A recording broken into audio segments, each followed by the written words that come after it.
मैं राजकुमार भाटी जी को आमंत्रित करता हूं अपनी बात रखें समाजवादी पार्टी के प्रोग्राम।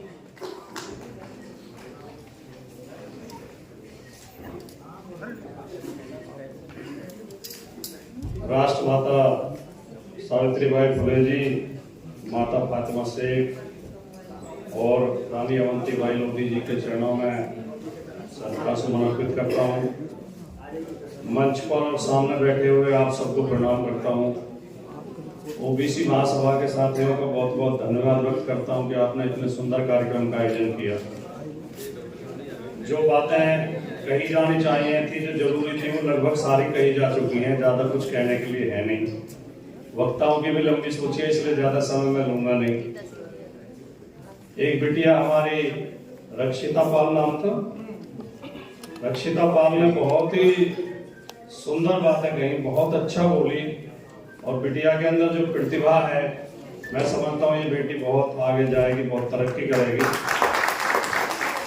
आखिरी 4 वाक्यों को अगर छोड़ दें, आखिरी 4 वाक्यों से तो मैं भी सहमत नहीं था, लेकिन उन्होंने एक एक बात, बिल्कुल एक एक मिशनरी बात कही, जो समझने की और समझाने की बातें हैं।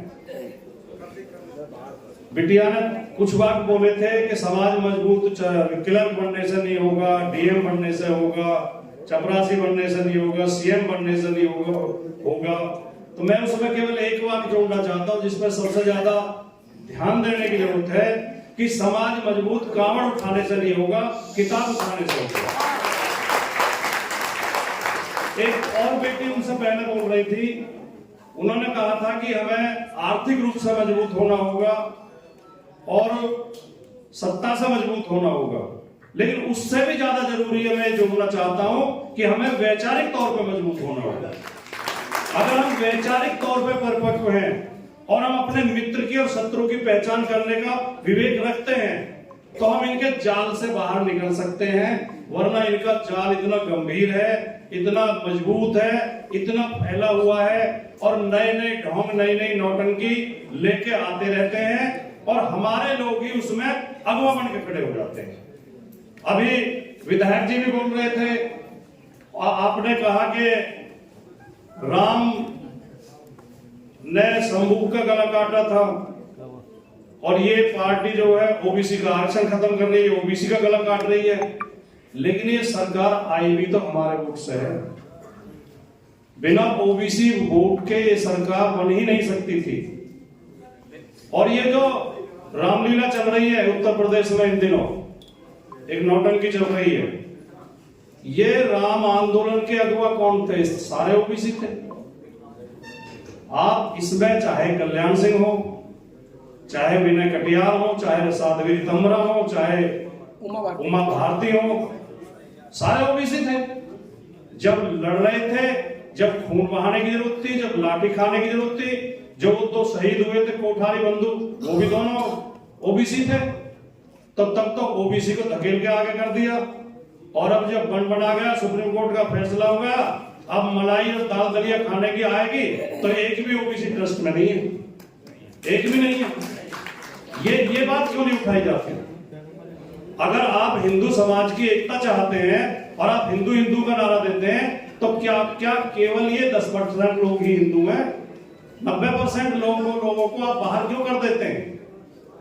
तो इस बात को समझने की जरूरत है। और एक जो मैं महसूस करता हूं कि ओबीसी महासभा के सम्मेलन तो हम कर देते हैं, ओबीसी समाज के सम्मेलन कर लेते हैं, शूद्र की आवाज भी हम उठाते हैं, शूद्र की बात भी उठाते हैं, लेकिन हम अपने आप को ना तो ओबीसी समझते हैं ना शूद्र समझते हैं। या तो हम अपनी जाति तक सीमित रह जाते हैं या हम उनके जाल में फंस गए अपने आप को सामंतवादी समझने लगते हैं। तो मैं समझता हूं कि ओबीसी समाज में आने वाले हर व्यक्ति को पहले अपने आप को ओबीसी समझना पड़ेगा। और मैं ओबीसी समाज की जिस जाति से आता हूं, मेरी जाति इस मामले में सबसे नासमझ है। सब जातियों में लोग मुझसे लड़ते हैं, पर हमें शूद्र क्यों बना, हम शूद्र और तुम कौन हो भाई? बच्चा वर्ण तो 4 ही है। ब्राह्मण का सबको पता है कौन ब्राह्मण है कौन नहीं है। ब्राह्मण वर्ण भी है, ब्राह्मण जाति भी है। वैश्य का सबको पता है कौन वैश्य है कौन नहीं है। ब्राह्मण वैश्य भी, वर्ण भी है और जाति भी है। क्षत्रिय का भी सबको पता है और इनके अलावा जो बाकी बचे वो सारे शूद्र हैं। जब तुम ब्राह्मण नहीं हो, वैश्य नहीं हो, क्षत्रिय नहीं हो, तो फिर तुम और क्या हो? पांचवा वर्ण तो है नहीं। तो ये सबसे बड़ी जो लड़ाई है वो केवल समझदारी की लड़ाई है। और ये जो अभी राम, देखिए मैं तो घोर नास्तिक आदमी हूं, ईमानदारी से कहता हूं, और मैं खुलेआम कहता हूं, इसमें कोई छिपाने की बात नहीं। लेकिन मैं किसी की आस्था है तो उसको कभी उसका विरोध भी नहीं करता, और ना हमें करना चाहिए। मेरी पत्नी रोजाना पूजा करती है, और घर में वो गणेश जी और उनके बाल बच्चे भी बैठा रहे, वो शिव जी महाराज और उनके बाल बच्चे सारे हैं। मैंने कभी जीवन में एक बार ये नहीं कहा कि तुम गलत करते हो, जबकि मेरा रत्ती भर भी विश्वास नहीं है, रत्ती भर भी।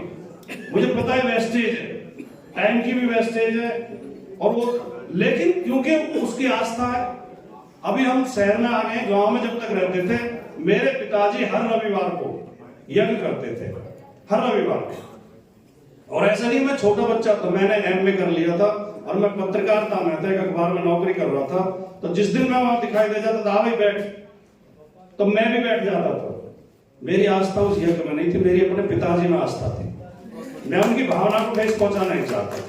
तो राम को जो मान रहे हैं, हमें उनसे कोई विरोध नहीं, आप राम को मानो, लेकिन कौन से राम को? उस राम को जिसने हमें बनाया है, या उस राम को जिसे इन्होंने बनाया है? कबीर ने कहा कि एक राम दशरथ का बेटा, एक राम घट घट में लेटा, दशरथ सुत्य लोक बखाना, राम नाम का मरम है आना। कबीर ने कहा कि कस्तूरी कुंडल बसे मृग ढूंढे मन माही, ऐसे ही घट घट राम है दुनिया देखे नहीं। अब ये कह रहे हैं राम को लाए हैं, उनको लाएंगे, राम को लाए हैं, उनको लाएंगे। राम को कहां से लेकर आए भैया? अगर तुम सच्चे, तो ये आस्तिक भी सच्चे नहीं है, इनकी आस्तिकता में भी फ्रॉड है, धोखा है। इनके राम केवल वोट मांगने के लिए राम है, ये मन से राम को नहीं मान रहे। अगर तुम आस्तिक होते और तुम्हारी राम में आस्था होती, तो तुम ये कह ही नहीं सकते थे कि जो राम को लाए हैं। फिर तो राम मौजूद है, राम कण कण में व्याप्त है। तो खैर लड़ाई ये है कि हम इन चीजों में ना, जो अभी मन से कहा तो गया, लेकिन अब अभी हमारे भाई ने कह दिया, किधर गए बसपा के प्रभारी, अब यहाँ विधायक जी बैठे आरजेडी से हैं, मैं समाजवादी पार्टी से हूँ, और भी पार्टी के लोग हैं। भाई हम ओबीसी समाज की एकता कर रहे हैं, या अपनी पार्टी के लिए वोट मांग रहे हैं। भाई हमें पार्टी से कोई मतभेद नहीं है, हम चाहते हैं कि वो पार्टी फल फूले, क्योंकि वो भी हमारे समाज की पार्टी है और हमारी। लेकिन हमें इन बारीक सी बातों पे, इन मतभेदों में नहीं पड़ना चाहिए।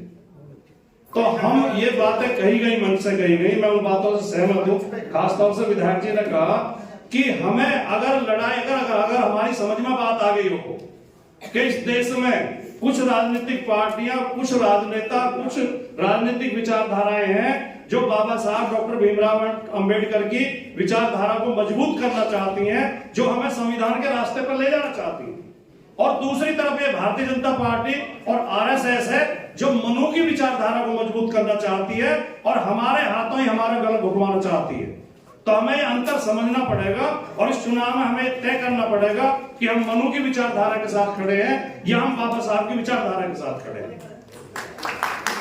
इस अंतर को समझ के और इन पाखंडों से निकल के इस देश की जब आजादी है, 1947 देश को आजादी मिली, तो ये देश अशिक्षा, पाखंड, अंधविश्वास, जातिवाद और सांप्रदायिकता में लिपटा हुआ था। ये हमारी बड़ी समस्याएं थी। गरीबी और भुखमरी तो थी, लेकिन अशिक्षा, अंधविश्वास और पाखंड हमारी बड़ी समस्या थी। 50, 55, 60 साल के सफर में हमने इनसे काफी हद तक छुटकारा पाया। हम काफी मुक्त हुए, काफी वैज्ञानिक सोच की तरफ बढ़े, प्रगतिवाद की तरफ बढ़े, वैचारिकी की तरफ बढ़े। लेकिन 90 के बाद, 90 में जो मंडल के खिलाफ एक कमंडल आया, 90 के बाद और खासतौर से इनका दूसरा जो दौर शुरू होता है 2014 के बाद हमने जितना सफर उससे पहले तय किया था, क्रांतिकारिता का, वैचारिकता का, प्रगतिशीलता का, वैज्ञानिक सोच का, उस सब को खत्म करके वही पुराना पाखंड, वही पुराना जातिवाद, वही पुराना सामंतवाद, वही पुराना मनुवाद फिर से हमारे सिर पर थोपा जाता है। और हमें इस गुलामी से अगर अपनी पीढ़ियों को बचाना है, अपने समाज को बचाना है, तो हमें ये बात समझनी पड़ेगी और 2024 के चुनाव में हमें निर्णय लेना पड़ेगा।